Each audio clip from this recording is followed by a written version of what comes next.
Citoyennes, citoyens, bienvenue sur ma chaîne. Je suis le French Pacer et dans cette vidéo, je vais vous parler de Star Citizen. Comme vous le savez sans doute, Star Citizen est en développement depuis 2012 et bien qu'énormément de travail ait été accompli depuis lors, les boucles de gameplay disponibles sont peu nombreuses et encore assez limitées. Mon propos dans cette vidéo et dans les prochaines à venir est de lancer des pistes pour des nouvelles mécaniques de jeu. Mécaniques pour enrichir le jeu, donner des sources d'activités nouvelles et favoriser les gameplays émergents permettant aux joueurs de fabriquer leurs propres expériences dans l'univers de Star Citizen. C'est dans cette optique que je vais faire une proposition de mécanique d'exploration. Je pense et j'espère qu'une large place sera faite dans le futur à l'exploration de l'univers, mais pour qu'il en soit ainsi, il faut que le gameplay associé soit intimement lié au gameplay général. Cette remarque est d'ailleurs valable pour toutes les mécaniques de jeu. C'est ce qui va permettre de renforcer la cohérence et la continuité de l'univers, de le rendre plus riche en possibilités et de renforcer l'immersion. Les possibilités de mécanique d'exploration sont pratiquement sans fin. Sans trop réfléchir, on pense à l'étude de la faune et de la flore des planètes et des lunes, à la recherche géologique, celle-ci incluant bien sûr les astéroïdes, et enfin à la chasse aux artefacts d'anciennes civilisations. On peut également inclure dans l'exploration la reconnaissance militaire. Après tout, le Karak n'est-il pas un vaisseau militaire à la base? J'arborerai bien sûr ces thèmes dans mes prochaines vidéos, mais plus prosaïquement, quelle est la première préoccupation d'un explorateur lorsqu'il arrive dans une zone inconnue? Selon moi, il s'agit bien sûr de se procurer une carte, ou encore mieux, de créer sa propre carte.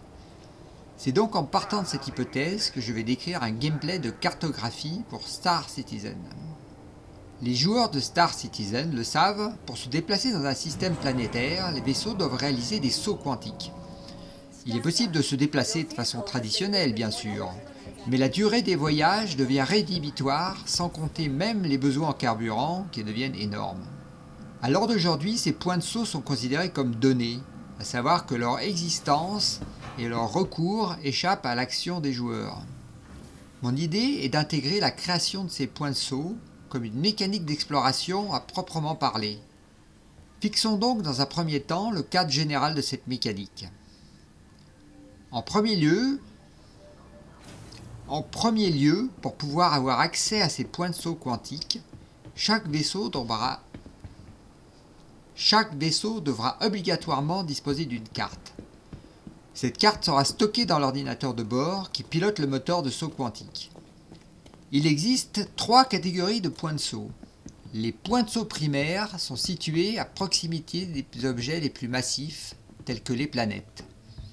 Les points de saut secondaires sont situés à proximité des lunes. Enfin, les points de saut paramétrables peuvent être librement choisis dans les limites du système. Dans un système stellaire donné, il existe une seule configuration possible reliant les points de saut primaires et secondaires. Cela permet de ne pas voir le nombre de cartes disponibles différentes exploser. Les données de calcul et l'enregistrement de tous ces points de saut donnent lieu à la création d'une matrice de saut quantique. Il n'est pas nécessaire de recenser tous les points de saut primaires et secondaires pour créer une matrice de saut. Celle-ci sera juste indiquée comme étant incomplète.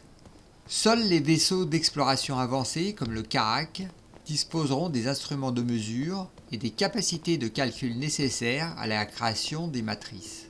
Par contre, tous les vaisseaux d'exploration peuvent ajouter des points paramétrables à une matrice de saut existante. Les matrices de saut occupent un espace de mémoire considérable. Les vaisseaux d'exploration avancés peuvent en stocker plusieurs, tandis que les autres sont limités à une matrice à la fois.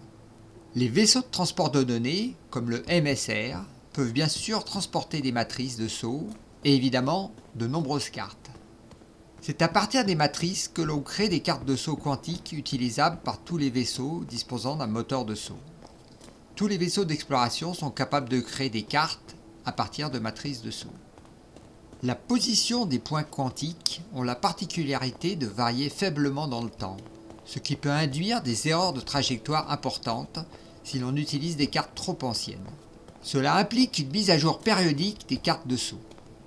Pour mettre à jour une carte de saut, il faut posséder une matrice de saut et un vaisseau d'exploration quelconque. Pour mettre à jour une carte de saut, il faut posséder une matrice de saut et n'importe quel vaisseau d'exploration.